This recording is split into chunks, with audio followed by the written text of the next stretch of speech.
change your life if you're willing to take a risk. When I was freshly out of college, I decided that I wanted to move to Philadelphia.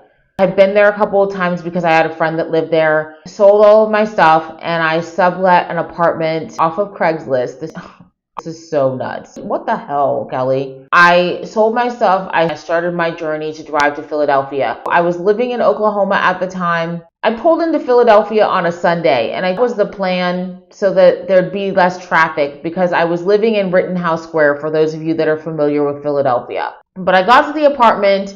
It was an older kind of brownstone building. And Philadelphia is an old city, so the apartments are different from what I was used to, but they have so much character. I miss them now sometimes. But I remember when I walked in and the toilet seat looked like it had been set on fire. I don't know what happened there, but I was like, I'm not going to use this toilet seat. I think the shower and the tile were pink, and it was a one-room studio apartment. So you walk into the door, there was a closet on the right.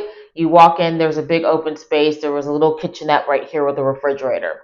So it was everything that I needed, and it felt so city. And I remember at the time there was a network called the Style Network, and there was a show that came on called The Modern Girl's Guide to Life, and I would watch that every week when it came on.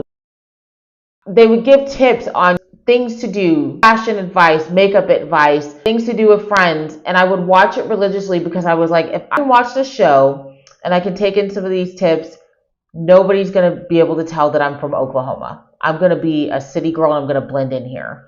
I would say that by the end of my stint in Philadelphia, the show worked. I was a city girl at that point. So thank you, Modern Girls Guide to Life.